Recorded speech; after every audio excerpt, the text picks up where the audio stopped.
그래서 우리가 함께 6월절 어린 양이라는 제목으로 함께 은혜 나누기 원합니다. 새해, 새 신발, 그리고 새 집 또는 새 옷, 새로움이라는 의미를 오늘 우리가 묵상하게 됩니다.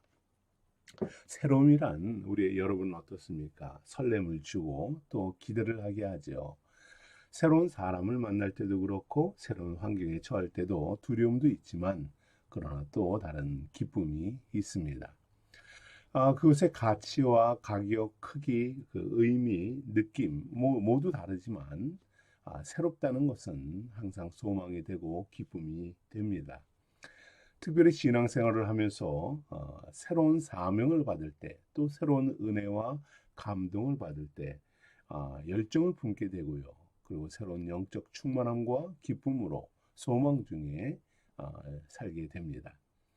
이처럼 우리가 새로운 것을 기대하며 준비하는 것은 아마도 하나님을 닮은 속성 때문인 것 같아요.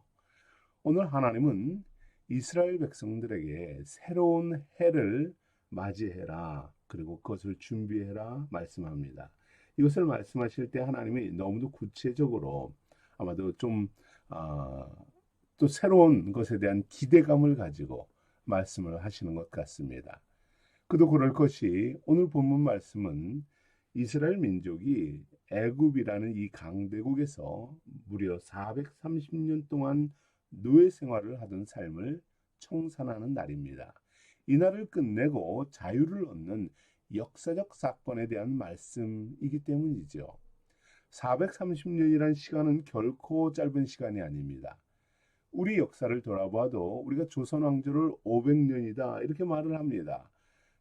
조금도 짧은 기간이 아니죠. 이렇게 긴 세월 동안 문화나 언어, 삶의 모든 것이 바뀌었습니다. 애굽에 흡수되었고 예속되어 살아온 삶입니다. 전혀 평탄하고 평화로운 세월이 아니었습니다. 애굽의 노예로 종속되어서 그 문화 속에서 영향력을 받는 그런 고통의 시간이었어요. 그러나 이 430년 동안 하나님은 그들을 고센 땅에 머물게 하시고 아브라함이 품은 여호와 신앙으로 뭉치게 하셨습니다. 은혜를 베푸셨고 드디어 아브라함과 언약하신 젖과 꿀이 흐르는 가나안 땅을 상속받게 하시죠. 이를 위해서 하나님은 모세를 바로의 궁전에서 미디안 광야에서 훈련시키고 민족 구원을 위한 대역사를 선포하십니다. 모세를 바로에게 보내시고 10가지 재앙을 애굽 땅에 쏟아 부으시지요. 지금까지 9가지 재앙, 피, 개구리, 이, 파리, 가축, 독종, 우박, 메뚜기, 흑암의 재앙을 내리셨습니다. 하나님은 완악하고 강팍한 바로를 깨닫게 하기 위해 반복적으로 이 재앙으로 채찍질 하시지요. 하지만 끝까지 깨닫지 못하고 돌이키지 않는 바로, 마지막 10번째 심판의 진노를 하십니다. 이 마지막 재앙을 통해서 마지막 재앙과 함께 하나님은 유대인들에게, 히브리인들에게 새로운 날을, 새 해를 그에게 주시는 것입니다. 이 마지막 재앙은 애굽 땅에 있는 모든 처음 난 것들, 아들들, 짐승들, 수컷들 모든 것을 죽이는 죽음의 재앙입니다. 출애굽기 11장 5절 6절에 이렇게 말씀하죠. 애굽 땅에 있는 모든 처음 난 것은 왕위에 앉아 있는 바로의 장자로부터 맷돌 뒤에 숨은 있는 몸종의 장자와 모든 가축의 처음 난 것까지 죽으리니 애굽 땅 온 땅에 전무후무한 큰 부르짖음이 있으리라. 지금까지 펼쳐진 9가지 재앙과는 비교가 되지 않는 무서운 재앙입니다. 참으로 안타깝고 충격적이고 놀라운 슬픔의 시간이지요. 솔로몬은 하나님의 심판에 대해서 이렇게 교훈합니다. 심판은 거만한 자를 위해 예비된 것이요 채찍은 어리석은 자의 등을 위하여 예비된 것이니라. 거만하고 오만하고 어리석은 이 바로와 애굽을 향한 하나님의 심판이 내림을 봅니다. 하나님은 강팍함, 완악함에 빠진 인생들을 책망하시고 심판하시는 분입니다. 그러나 이런 심판에도 하나님은 어떤 분인가요? 우리에게 은혜 베푸시는 분입니다. 시편 기자는 이렇게 찬양합니다. 여호와는 은혜로우시며 의로우시며 우리 하나님은 자비하시도다 고백합니다.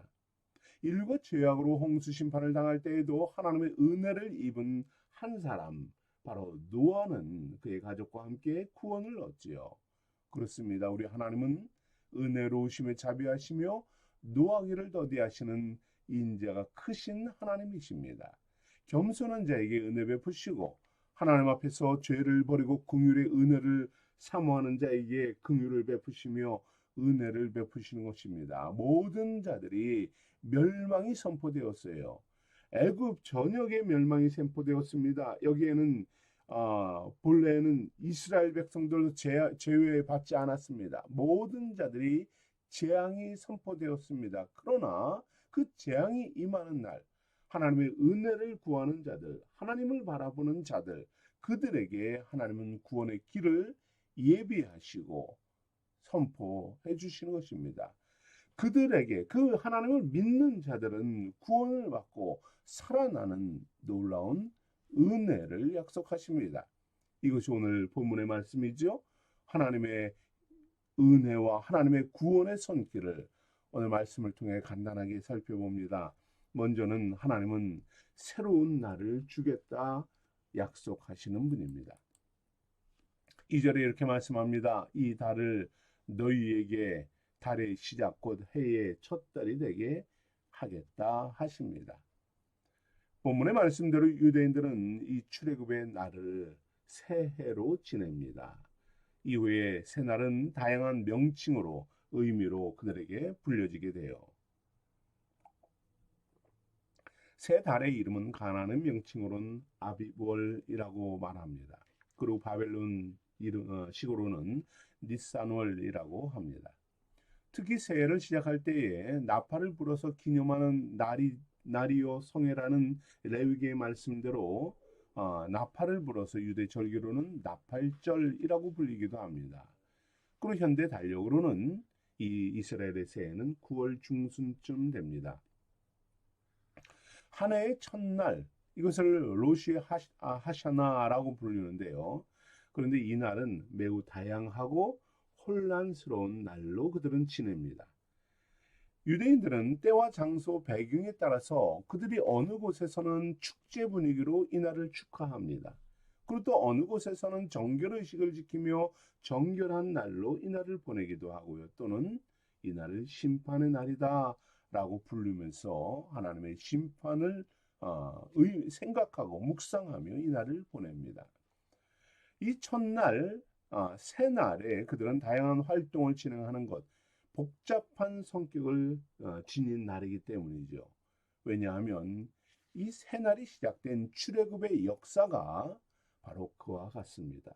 기쁨이요, 슬픔이요, 그리고 또 반대로 구원과 멸망이라는 이런 극단적인 복잡한 성격을 띠고 있기 때문입니다. 새해의 날, 하나님은 애굽 전역에 죽음의 천사를 보내셨습니다. 히브리인들에게는 이 재앙을 면할 수 있도록 피할 수 있는 길을 유월절을 알려주셨고, 여기에 순종하는 자들은 이 재앙을 피하는 은혜를 주십니다. 이 일로 인하여서 죽음의 사자와 심판의 사자로부터 생명을 얻는 기쁨과 구원의 날이 되었습니다. 그러나 하나님을 믿지 않는 강팍한 마음과 완악함으로 이 유월절을 지키지 않은 자들은 어떻습니까? 장자로부터 죽임을 당하고 모든 이들이 심판을 얻는 그러한 죽음의 날이 되었던 것이죠. 이처럼 이 날은 애굽인들에게는 기억하기 싫은 저주받는 날이지만 믿음의 사람들에게는 영원한 생명을 얻는 기억의 날이 된 것이에요. 새해가 시작되고 새롭게 변화되는 것, 이것은 큰 기쁨의 날입니다. 그러나 이 날이 어떤 히브리인들에게는 하나님의 구원과 출애굽을 경험하는 날입니다. 새해를 시작하는 놀라운 은혜의 날입니다. 하나님은 애굽에서 종으로 살던 히브리인들을 하나님의 자녀의 언약의 백성으로 새롭게 태어나는 날로 기념하여 이 날을 주신 것입니다. 여러분, 그렇습니다. 오늘날도 하나님은 믿음의 성도들에게 새날을 주십니다. 이 날에 모든 이들이 심판의 말씀 가운데 있지만, 그러나 말씀을 의지하고 믿음으로 살아가는 성도들에게는, 세상과 육신의 일을 벗어버린 성도들에게는 새날을 주십니다. 애굽과 그리고 죄악과 광팍함을 버리고 예수 그리스도 앞으로 나아가는 이들에게는 소망의 날이 되며 기쁨의 날이 되는 것입니다. 바울은 고린도 후서에서 이렇게 말씀하죠. 그런즉 누구든지 예수 그리스도 안에 있으면 새로운 피조물이라. 이전 것은 지나갔으니 보라 새 것이 되었도다. 그렇습니다. 우리는 예수 그리스도 안에서 새로운 피조물이 되었습니다.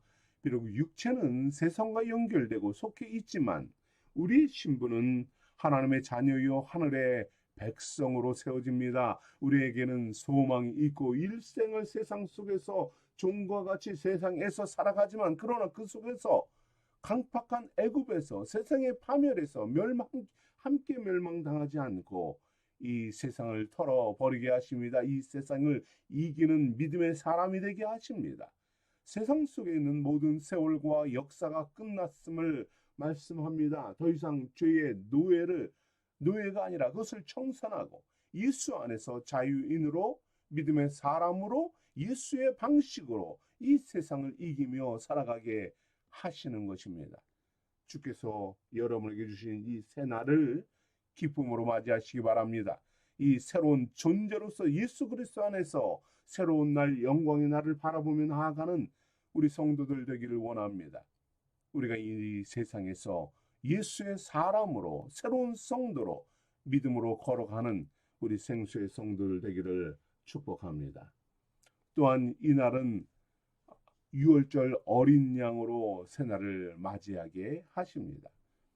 새날을 주실 때에 하나님은 이스라엘 백성들에게 그 집의 가족 수대로 먹을 만큼 양을 잡아라 이렇게 말씀합니다. 그리고 양을 잡으며 흘리는 피를 우슬초에 찍어서 집 문 좌우 설주와 문 인방에 바르게 하십니다.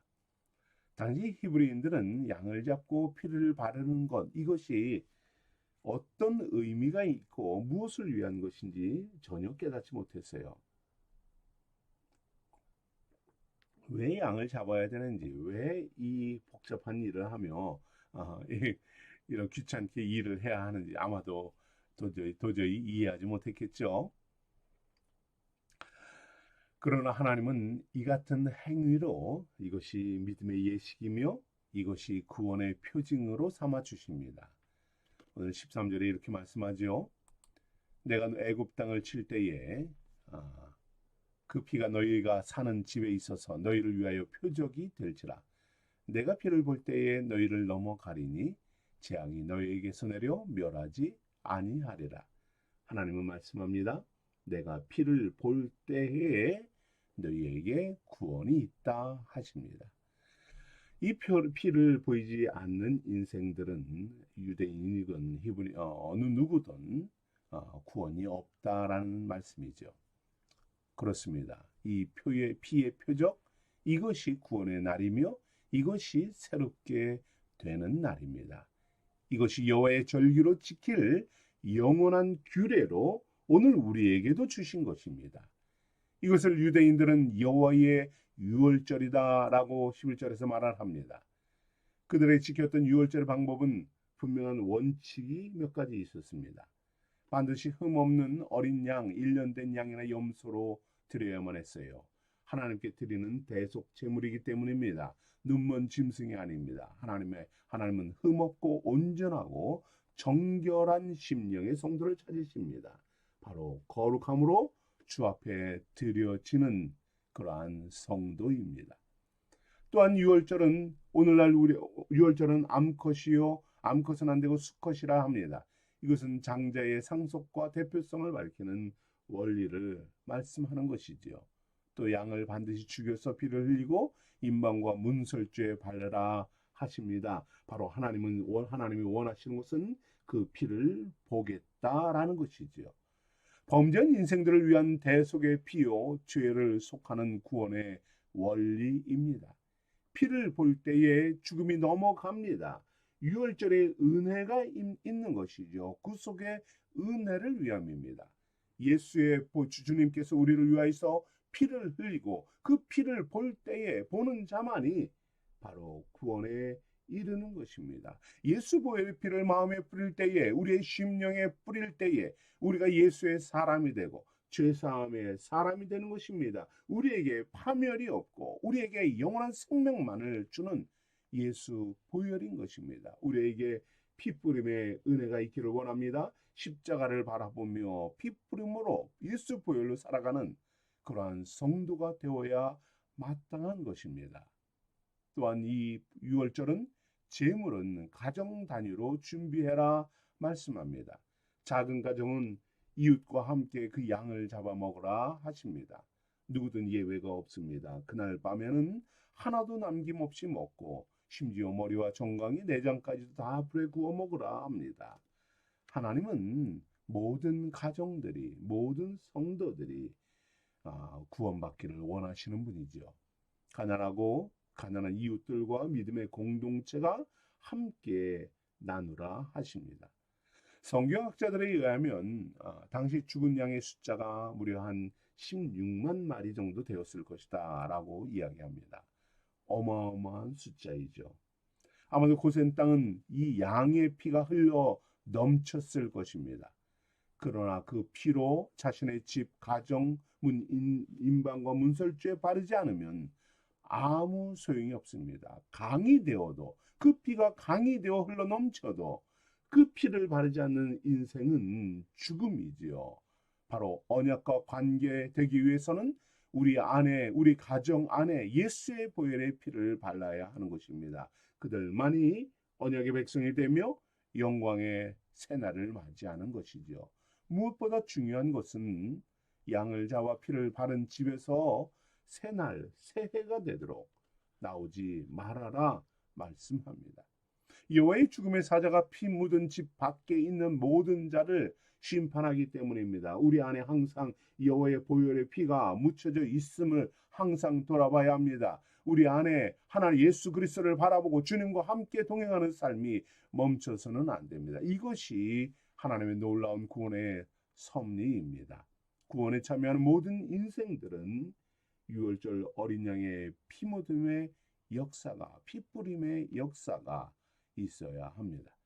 어린 양 예수 그리스도의 피를 바르고 주님께서 피 흘려 세우신 하나님의 집 교회를 떠나면 안 되는 것이죠. 현대인들 중에는 교회 생활을 너무도 가볍게 생각하는 이들이 있어요. 해도 되고 안 돼도 되는 이러한 생각을 하기도 합니다. 특히 이걸 말씀의 근거에서 그렇게 판단하기도 하죠. 너희가 하나님의 성전이다라는 이 말을 오해해서 교회 밖에도 구원이 있다라고 외치기도 합니다. 사랑하는 성도 여러분, 성전이신 주님께서 피 흘려 세운 곳은 하나님의 집, 하나님의 교회입니다. 이곳에서 주님은 함께 머물러라, 이곳에서 새 날을 준비해라 하십니다. 바로 주님 다시 오시는 그날을 준비하며 기도하며 예배하며 주의 성도들과 연약한 성도들 함께 세우며 그 날을 기다려야 하는 것이죠. 유월절 어린 양의 피가 뿌려진 집에서 함께 경배하며 섬기며 어린 양의 생명을 누려야 하는 것입니다. 어린 양이 피 흘려 죽음과 같이 십자가에 달려 물과 피를 쏟으신 주님을, 구속의 주님을 바라봐야 하는 것입니다.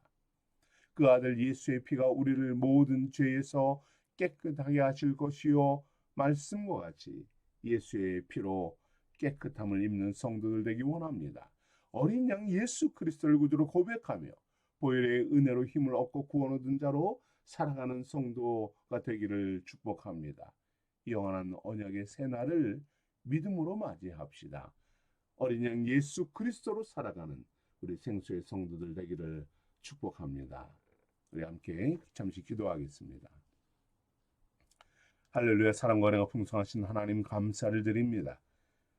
주님, 우리에게 이 세상에 속해 있던, 세상에 발을 담그고 살아가는 연약한 인생들에게 새 날과 새 소망과 새 언약과 영원한 새 날 주심을 주님을 찬양합니다. 이 새날은 어린 양 예수 그리스도로 얻어짐을, 핏부림의 역사로 얻어짐을 믿습니다. 오늘도 예수 그리스도의 보혈의 피를 마음에 묻히고 그 피를 붙잡고 십자가를 바라보며 나아가는 주의 사랑하는 성도들에게 하나님 놀라운 은혜를 더하소서. 주님 영광의 날이 되게 하시며 소망의 날이 되게 하시며 그 은혜 가운데 거하는 믿음의 삶이 되도록 은혜 더하소서. 주님, 오늘 주님을 바라며 주님과 동행하며 나아가오니 주의 핏부림의 역사로 우리가 새로워지며 주의 핏부림의 역사로 주의 성령으로 충만한 믿음의 삶이 되도록 주의 사랑하는 성도들을 인도하여 주옵소서. 우리를 위하여 대속하신 예수 그리스도의 이름으로 기도하옵나이다.